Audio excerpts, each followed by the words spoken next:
Each year on this first Sunday of Lent, we are invited to go out into the desert and there to experience the temptations that Jesus experienced.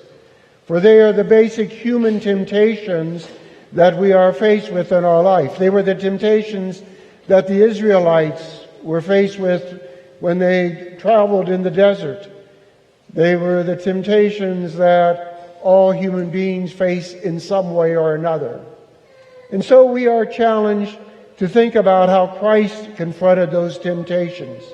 That first one, to put his trust in material things, in bread, to change the stones into bread. Yes, he was hungry, but he says it's not by bread alone that man lives, but by every word that comes forth from the mouth of God. There is that temptation for us to be so taken up with the material, with the financial, with the physical, that becomes our preoccupation.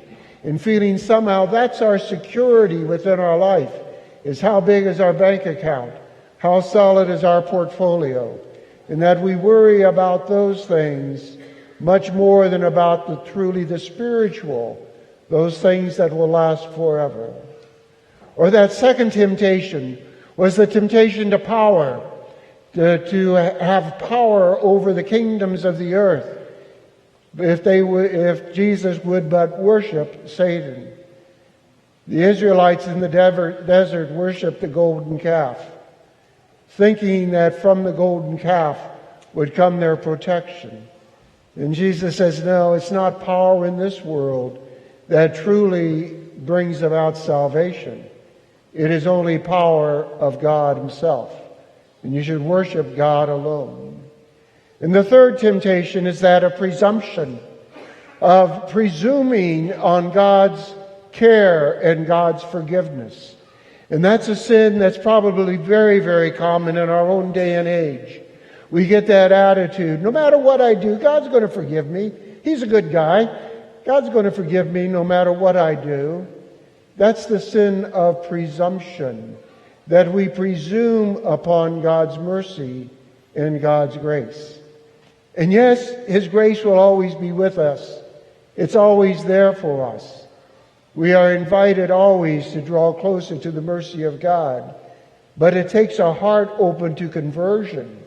It takes a heart open to repentance, to forgiveness, in order to truly know that forgiveness, that salvation of the Lord. And so we are challenged about our own attitude towards sin. It's interesting that our Holy Father, in a recent book titled, I believe, The Face of God is Mercy, is the name of the book, but he talks about sin in there. And we don't often hear the current Holy Father speaking about sin. He usually speaks about mercy and forgiveness. But he does challenge us very strongly about sin. And he says that unfortunately, too often we can become complacent in our sin. And we can even become corrupted by sin. And there's a difference. He says we're all sinners, but we're not all called to be corrupted by sin. Corruption by sin takes place when we accept it as the norm, when we no longer feel guilty about sin, when we no longer feel that sin is sin. We're all very familiar, I'm sure, with that book that one of the Msgr brothers wrote years ago, Whatever Happened to Sin? That there's kind of that indifference to sin within our world.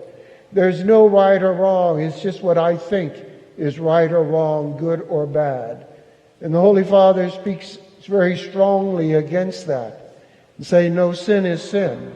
And yes, we're all sinners and we need the mercy of God. But there's also corruption. And corruption is when we so embrace the sin that we fail to even recognize it as sin anymore. It's just part of life itself. But even there, the Holy Father says, the mercy of God is present.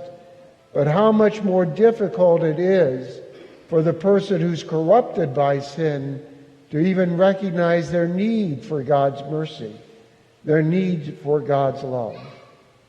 And so we are invited to go into the desert with Jesus, to confront those basic temptations of human life.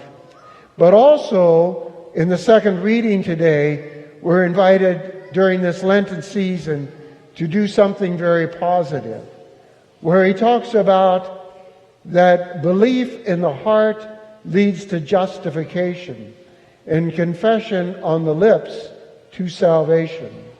It's a very important message that St. Paul is giving to us there. That yes, we are called to deeper faith within the heart. It's interesting, faith is usually associated with the mind, but Paul associates it with the heart. Because faith is not so much about what we believe, it's about in whom do we believe. And so we are called to truly have that faith in God, that trust in God and in His providence and His love for us.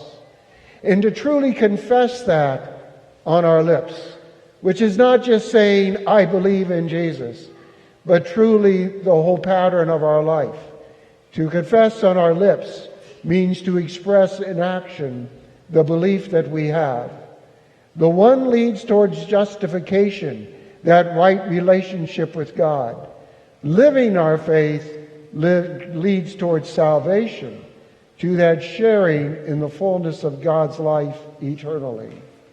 And so our journey of Lent is certainly to confront the reality of sin and temptation, but it's also to embrace more fully that whole new life of grace, to truly believe in our hearts and to confess with our lips, that we may know the justification, that we may know eternal salvation.